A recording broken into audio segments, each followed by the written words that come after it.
Hare Nama eva kevalam Kalo nasteva gatiranyata.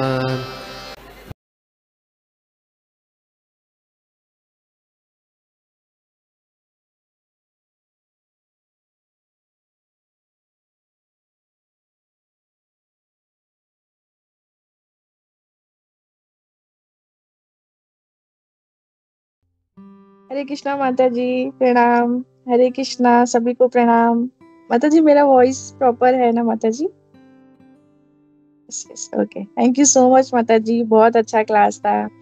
आपका class जैसे आता है ऐसा लगता है कि बहुत अच्छे अच्छे और बहुत मतलब जो एक्चुअल में स्टोरीज है वो सब सुनने के लिए मिलेंगे माता जी। और आपने बहुत अच्छे से प्रभुपाद का तीनों जो पपट नहीं था उसमें ट्रांसलेशन था वो आपने बहुत अच्छे से बताया।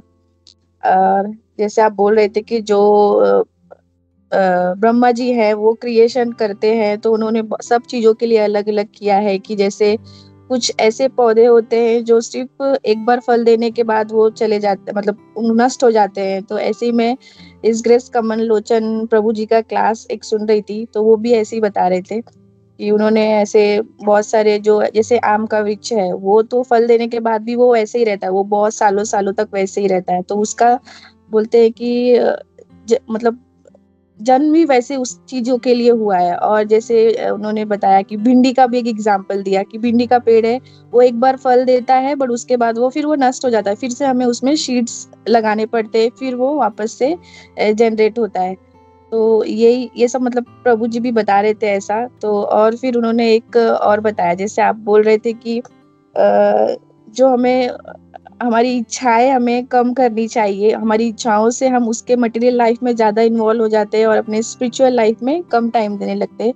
तो प्रभु जी बता रहे थे कि एक डिवोटी थे, वो प्रभु जी के पास आए थे कि प्रभु जी मेरे पास मतलब इतना ज्यादा टाइम नहीं मिल पाता है, तो मैं मतलब हमारे वर्कलोड भी इतना है और मैं इतने सारा वर्क करता हूँ तो मैं अपने स्पिरिचुअल लाइफ में ज्यादा इन्वॉल्व नहीं हो पाता हूँ। तो प्रभु जी पूछे कि क्यों, मतलब क्या रीजन है? तो वो बोले कि आपके पास घर है? तो बोले हाँ मेरे पास घर है। तो बोलते वो किसका वैल्यू कितना होगा?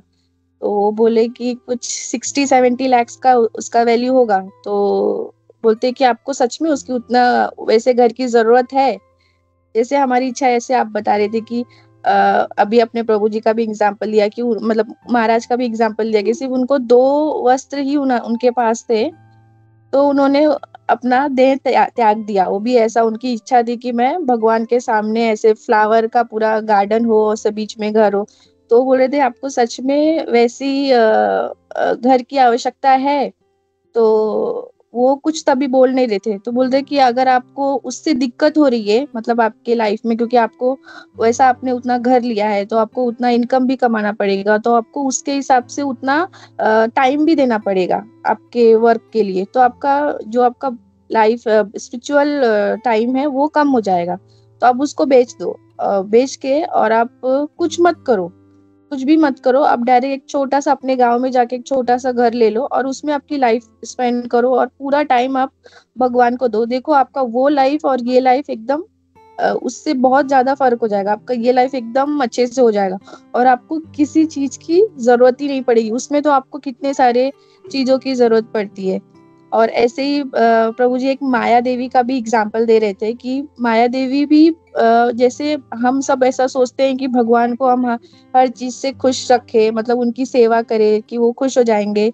तो माया देवी भी ऐसे ही सोचती है कि वो भगवान को खुश रखे, उनका वो अपने भक्तों को मतलब भगवान के भक्तों पे नजर रखती रहती है कि वो कुछ दूसरा तो नहीं कर रहे, मेरी भगवान की सेवा ना करके वो किसी दूसरे चीजों में नहीं तो इन्वॉल्व तो नहीं है, कि वो जैसे ही किसी दूसरों चीजों में इन्वॉल्व होते हैं वो उनको पकड़ लेती है।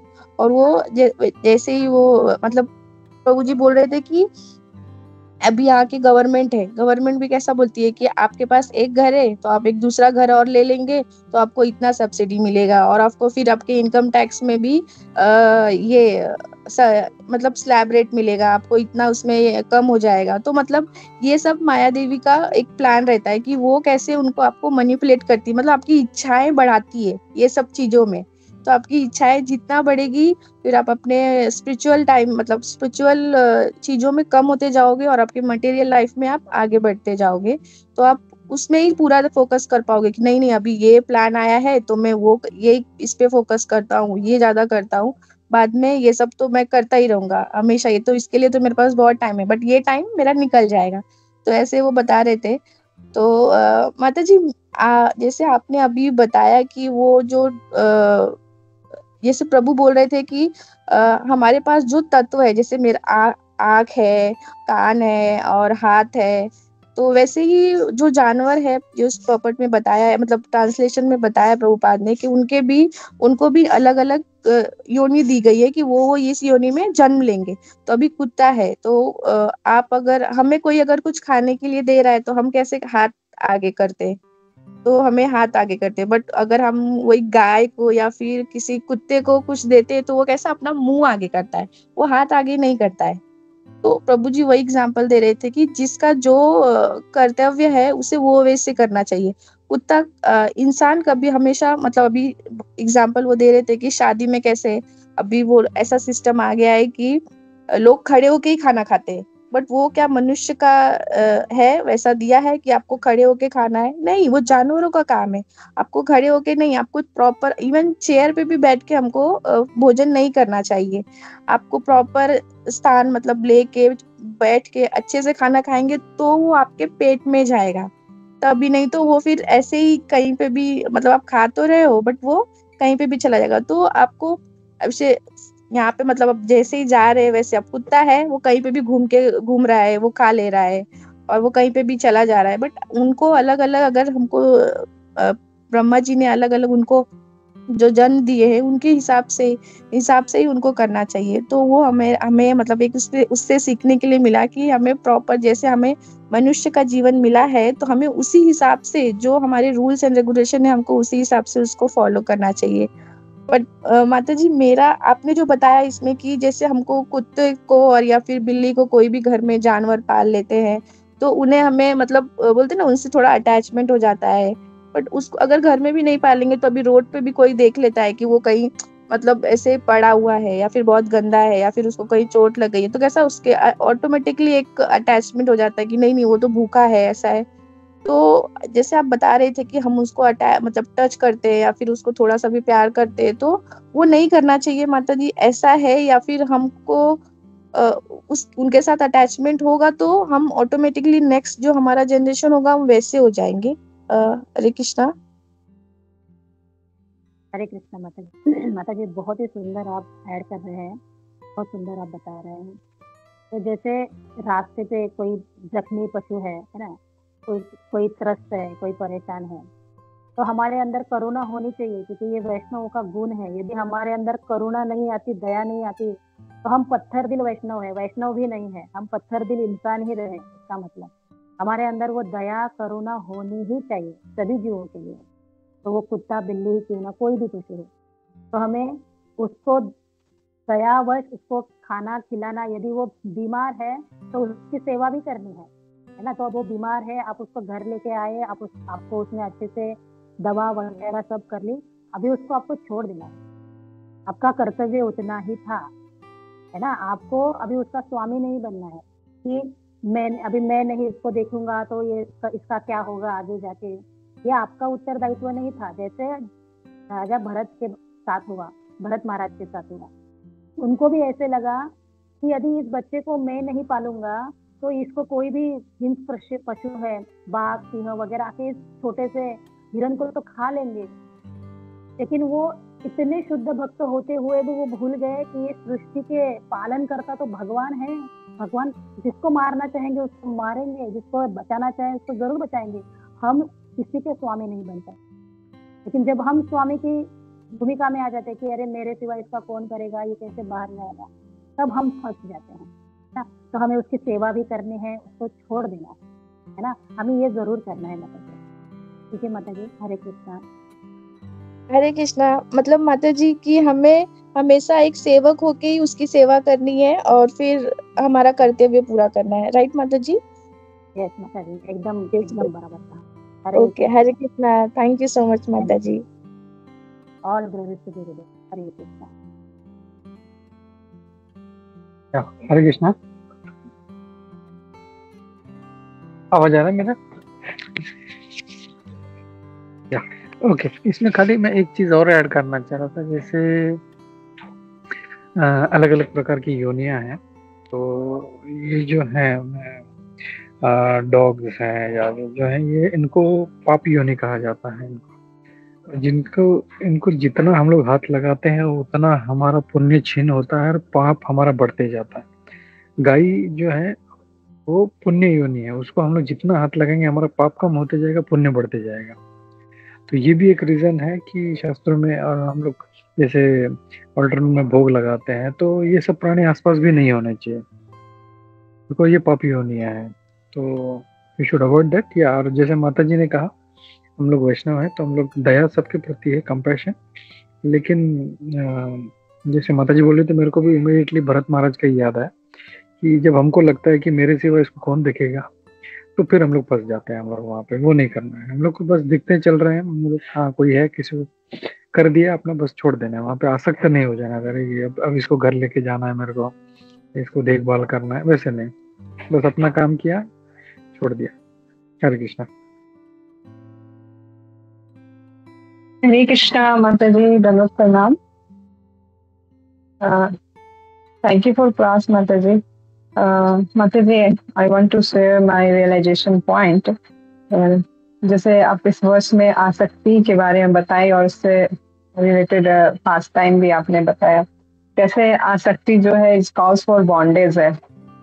तो यहाँ पे आपने ये वर्णाश्रम धर्म जो हमें भगवान दिए हैं, जो 100 धर्म, इस मटेरियल बॉडी में हमें 100 धर्म के बारे में बताया गया है, तो उसमें एक वर्णाश्रम धर्म के बारे में भी बताया गया है जो हमें फॉलो करना चाहिए, और इसके थ्रू ही हम जो है आसक्ति से बाहर निकल सकते हैं। तो आपने ये भी बताया कि अगर हम इस मटेरियल बॉडी में और सेंस ग्रेटिफिकेशन में लगे रहेंगे तो फिर ये हमारे लिए बहुत मुश्किल होगा उससे बाहर निकलने के लिए। जैसे आपने वानप्रस्थ लाइफ के बारे में बताया, तो ऐसे कभी कभी ऐसा अगर कोर्स हम लोग यहाँ पे प्रभुपाद हमें ये सारा नॉलेज दे रहे हैं और हम भक्ति योग के माध्यम से यहाँ पे हम लोग सब सीख रहे हैं, तो फिर भी ये चीज बहुत डिफिकल्ट सुनने में ऐसा लगता है कि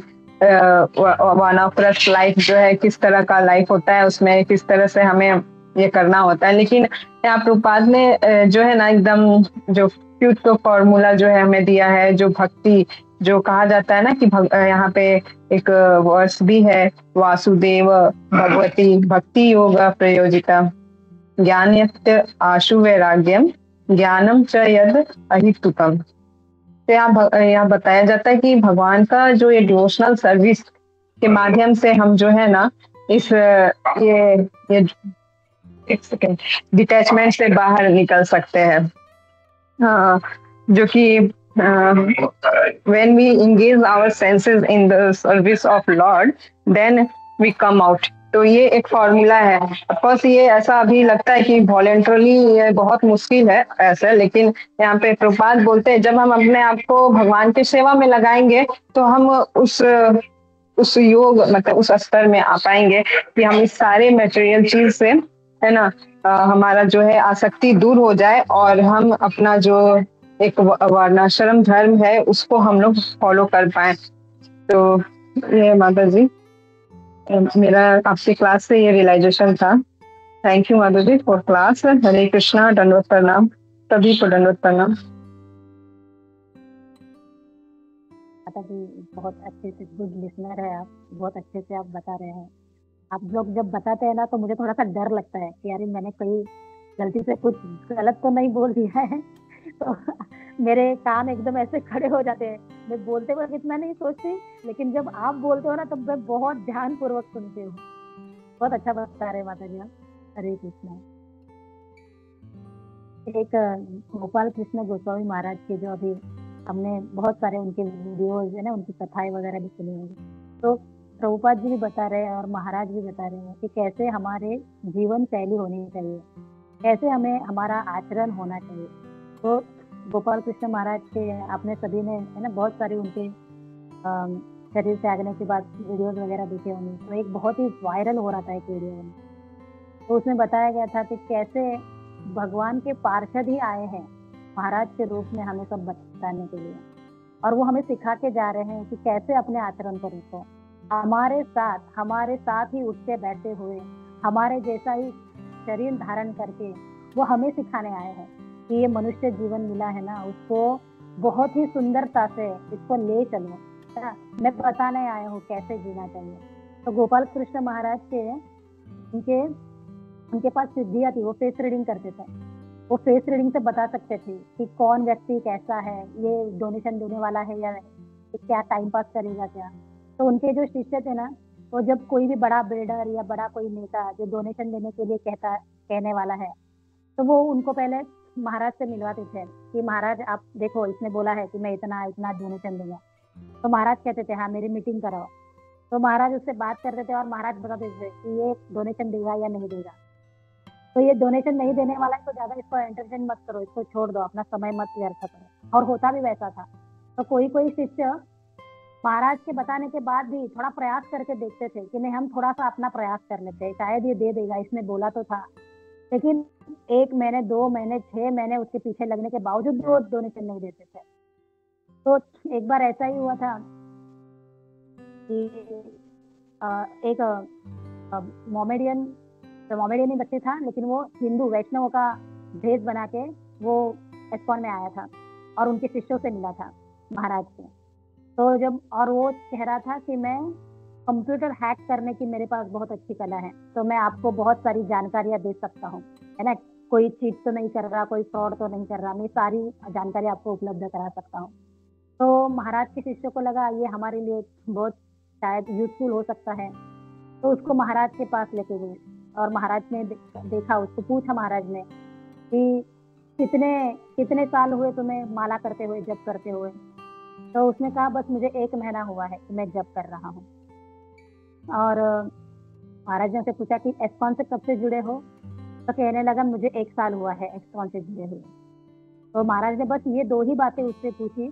फिर महाराज ने उसको बाहर जाने के लिए कहा और महाराज ने उनके शिष्यों को कहा तुरंत ही कि इसको अभी के अभी एस्कॉन से निकाल दो और इसका पूरा ऐसा ध्यान रखो कि ये किसी भी एस्कॉन की संस्था में ये पहुंचना नहीं चाहिए, ये कोई भी किसी भी सेंटर में ये पहुंचना नहीं चाहिए। इसका पूरा फोटो, इसका बायोडाटा सब जगह पे, सब जीबीसी में इसको पूरा इसका प्रचार कर दो कि ये कहीं पे भी किसी भी एस्कॉन में इसको स्थान नहीं मिलना चाहिए, क्योंकि ये सही व्यक्ति नहीं है, ऐसे महाराज ने बताया। और 1 ही महीने में वो पुलिस ने उसको गिरफ्तार कर लिया था क्योंकि वो पाकिस्तान का एजेंट था। तो इस तरह से महाराज पूरा फेस रीडिंग भी करते थे। और जैसे एक दिन क्या हुआ था, महाराज के बड़े एक प्रिय शिष्य थे, वो उनको लंग्स का ट्यूमर हो गया था और उनकी जाने की ही स्थिति थी, उनके बचने के कोई चांसेस ही नहीं थे। और अभी पूरा हॉस्पिटल से फोन आ रहे हैं कि उसकी क्रिटिकल कंडीशन है, उनके लिए प्रेयर करिए। तो महाराज तक ये बात पहुंच गई कि डॉक्टर ने कहा है कि हम अभी कुछ नहीं कर सकते, तो उसका ट्यूमर फूट चुका है और पूरे शरीर में फैल गया है। तो महाराज जी क्या कहें कि महाराज जी नरसिंह भगवान की पूजा करने लगे, पूरा कमरा वगैरह बंद कर दिया और महाराज अपने हृदय पे हाथ रख के जोर जोर से प्रार्थना करने लगे, नरसिंह प्रार्थना करने लगे। और वो वहां पे ऑपरेशन का तो कुछ हुआ ही नहीं क्योंकि डॉक्टर ने तो वो फेलियर है ना, पूरा उसको फेल में उसको डाल दिया था। और हुआ ऐसे चमत्कार कि वो जो बेहोश था, वो डिवोटी वहां पे महाराज का शिष्य, वो उसको होश आ गया और वो कहने लगा कि मुझे क्या करना है, मुझे महाराज से बात करनी है, मुझे महाराज से मिला दो। और फिर वहां से फिर तो भी वहां पे जब डॉक्टर से उन्होंने बहुत ही जल्दी फिर उसको पूरा कवर कर लिया जो भी था वैसे। और सब लोग कहने लगे ये मिराकल हो गया है, मिराकल, ये बचने वाला था ही नहीं, हमने तो पूरा ऑपरेशन भी छोड़ दिया था, हमने तो सब कुछ बंद कर दिया था, लेकिन ये मिराकल हो गया। तो इस तरह महाराज के पास वो सारी सिद्धियां थी, महाराज के पास वो सारे। तो एक वीडियो बहुत वायरल हो चुका था, उसमें बताया गया था कि वृंदावन के एक मंदिर में जो पुजारी थे, पंडित थे, उनके सपने में कृष्ण भगवान आते हैं और कहते हैं कि एक गोपाल कृष्ण गोस्वामी नाम के सन्यासी है, उनको मेरे पास लेके आओ, वो मेरा गोप सखा है और मुझे गाय चराने लेके जाना है उनको।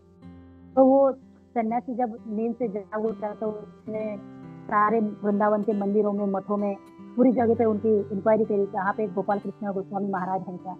तो 2-3 दिन तो ऐसे ही बीत गए, कोई कहीं पता नहीं चला। फिर से भगवान उनके सपने में आते हैं और कहते हैं मैंने तुमको बोला था ना कि गोपाल कृष्ण गोस्वामी को लेके आओ, मुझे गोचारण करने के लिए जाना है, वो मेरा गोप है।